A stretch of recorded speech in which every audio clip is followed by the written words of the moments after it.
बे पासे अहम ख़बर है नाज़रीन अवां सां शेयर कंदा हलूं।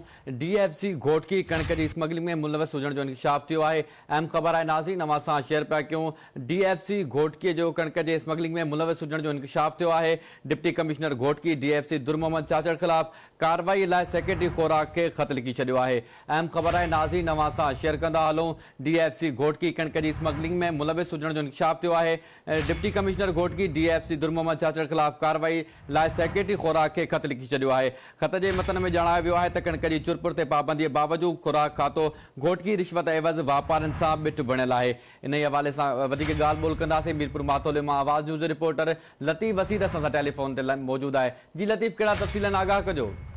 जी सनावला बिल्कुल DC घोटकी DFC जो खुराक खाते जो DFC है उन खिलाफ लेटर लिखी आला अख्तियारन के लेटर लिखो है जंहिंमें ॼाणायो वियो आहे त DFC घोटकी दुर मोहम्मद चाचड़ गैर कानूनी तौर कड़क स्मिलिंग जे में मुलविस आहे ऐं उन करे कंहिं बि वक़्तु कणक जो बुरहान पैदा थी सघे थो। हालांकि उन लेटर में वधीक इहो ॼाणायो वियो आहे त ज़िले इंतजामिया पारां जेका कार्रवाई कई वई हुई उनमें उन्हनि 19 ट्रकूं पकड़ियूं हुयूं कणक जूं जेके सिंध खां पंजाब वञी रहियूं, पर उनमें 8 कणक जूं जेके गाॾियूं नी उन्हनि उहे गोदाम ते रखियूं। बाक़ी जेके गाॾियूं नी उहे उनमें जेके उते उनजी टीम हुई उहे मुलविस आहिनि। उन्हनि उहे जेके वापारियुनि जी मिली भगत सभु उन्हनि खे ॾेई छॾियूं आहिनि, जंहिंमें सुपरवाइज़र आहे राहुल लुंड, अब्दुल हफ़ीज़ जोयो ऐं ॿिनि पारां गरवी रिश्वत ते उन्हनि ट्रकनि खे छॾे वियो। पर अहिड़ी तरह DC घोटकी ख़ालिद सलीम जेको लेटर लिखियो आहे उनमें सेक्रेटरी खुराक खाते जे सेक्रेटरी, डायरेक्टर फूड ऐं कमिश्नर सखर ऐं ॿिनि खे लेटर लिखी इहो ॼाणायो वियो आहे त DFC ख़िलाफ़ सख़्त कार्रवाई कई वञे।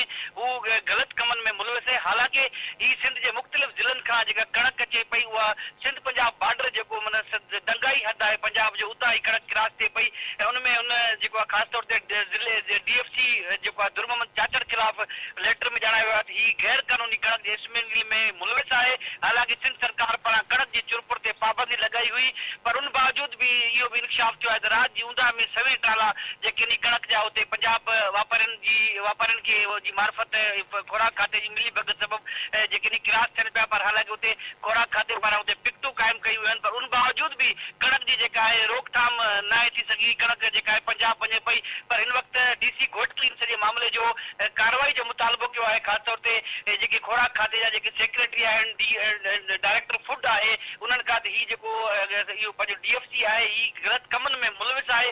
ऐं ॿियो पासे उन इहो बि चयो आहे त कणक जी जेको ही हदफ़ आहे उहो हासिलु करणु इंतिहाई मुश्किल थी वेंदो ऐं कणक जी जेका आहे खोट पैदा थींदी। पर हिन वक़्तु ताईं कणक जी चुरपुर ते जेका पाबंदी आहे, पर कणक उन बावजूद बि कणक पंजाब वञे पई ऐं उन सां गॾु ॿियो इहो बि ॿुधाईंदो आहे जेके खुराक खाते पारां पिकटूं लॻाई वयूं आहिनि, उते पुलिस बि आहे, खुराक खाते जा ऑफिसर बि आहिनि, पर उन बावजूद बि ही कणक जेका आहे रुकिजी न आहे थी सघी।